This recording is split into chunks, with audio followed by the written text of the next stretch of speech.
मेरे पति का अचानक 16 वर्ष की लड़की को घर ले आना आखिर क्या राज था।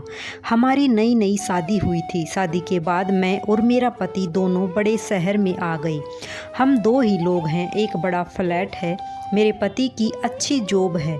मैं कभी कभी यह सोचती हूँ कि मुझे बहुत अच्छा पति मिला है।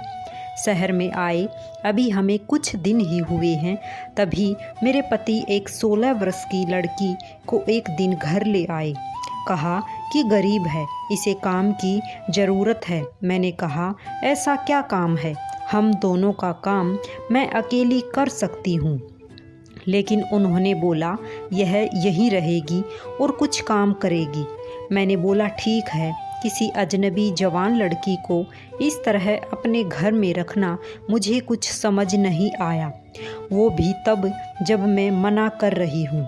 रात मैंने सोचा कि उनसे पूछूं कि आखिर यह लड़की कौन है, लेकिन रात जब कमरे में गई तब वो अपने लैपटॉप पर मीटिंग में बिजी थे। जैसे ही मैंने दरवाज़ा खोला, मुझे हाथ से इशारा करके चुप रहने को कहते हैं। मैं बिस्तर के एक साइड पर सो गई। सुबह करीब 7 बजे मेरी नींद खुली। तब मैंने देखा पतिदेव बिस्तर पर नहीं हैं। मैंने बाथरूम देखा, वो वहाँ भी नहीं थे। दरवाजे के पास जाकर जब मैंने किचन में देखा तो मेरे पति हाथ में पैसे लिए उस लड़की को दे रहे थे और वो लड़की रो रही थी। वो उसे चुप भी करा रहे थे। पैसे देकर वो मुझसे मिले बगैर बाहर मेन डोर से निकल गए। मुझे अब कुछ समझ नहीं आया कि बात क्या है। थोड़ी घबराहट भी हुई। अजीब अजीब ख्याल मन में आने लगे। साथ ही यह भी ख्याल आया कि जो मैं सोच रही हूँ ऐसा कुछ भी नहीं हो। मैं बेडरूम से बाहर आई। वो लड़की ने मुझे देखकर अपने आंसू पोंछ लिए। मुझे देखते ही वो बोली, मैडम साहब बोले कि वो आज शहर के बाहर जा रहे हैं मीटिंग के लिए, कल शाम तक आएंगे। आप सो रही थी इसलिए आपको उठाया नहीं। मुझे कहा कि आपको बता दें। मुझे उससे बात करने का बिल्कुल भी मन नहीं था, इसलिए मैंने उसकी तरफ देखा भी नहीं। बस अब मैं अपने बेडरूम में बैठी कुछ कुछ सोचने लगी। शादी को अभी 1 महीना ही हुआ है और मैं उनके बारे में ना जाने क्या क्या सोचने लगी। लेकिन उन्होंने मुझे सोचने का कारण भी दिया है। एक तो यह लड़की वो अचानक ले आए, मेरे मना करने के बाद भी उन्होंने इसे यहाँ काम पर रखा और आज वो उसे रुपए भी दे रहे थे। मैंने सोचा कि एक बार फ़ोन पर उनसे बात करके देखती हूँ। मैंने उन्हें फ़ोन लगाया पर उनका फ़ोन स्विच ऑफ बता रहा था। यह पहली बार था जब ऐसा हुआ कि उनका फ़ोन बंद है। अब मेरा सर और भी चकरा गया। इतने में वो लड़की रूम में चाय लेकर आती है। बोली, मैडम चाय। मैंने भी उसको पूछा, तुम्हारा नाम क्या है? बोली, रानी। उसके पास फ़ोन भी था और अब वो वाइब्रेट हो रहा था। फ़ोन को रिसीव करने वो दौड़कर मेरे बेडरूम से बाहर गई। मुझे दूर से अब यही सुनाई दे रहा था कि उसने कहा कि मैं आती हूँ। फिर बात करके वो फिर मेरे बेडरूम में आकर कहती है, मैडम मैं 2 घंटे में आती हूँ, मुझे कुछ काम आ गया। इतना बोलकर वो मेरी हाँ सुने बगैर ही चली गई। मैं कुछ बोल ही नहीं पाई, लेकिन फिर 2 मिनट मेरे मन में आया कि क्यों ना उसका पीछा करूं, और मैंने तुरंत कपड़े चेंज किए और उसके पीछे हो गई। वो मुझे मेरी बिल्डिंग के नीचे दिखाई दी। उसके बाद उसने एक रिक्शा लिया। मैंने भी रिक्शा लेकर उसका पीछा किया। रिक्शा एक पतली सी गली में रुका। वो वहाँ से उतरकर पैदल चलने लगी।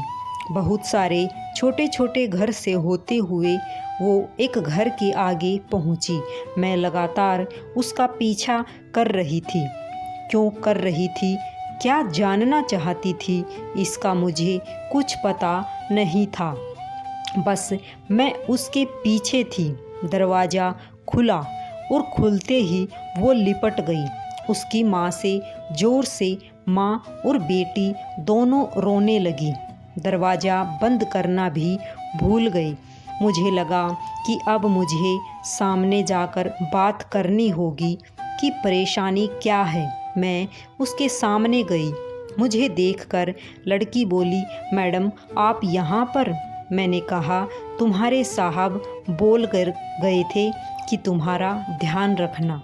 उसकी रोती हुई माँ बोली कि ऐसा इंसान बहुत कम मिलते हैं।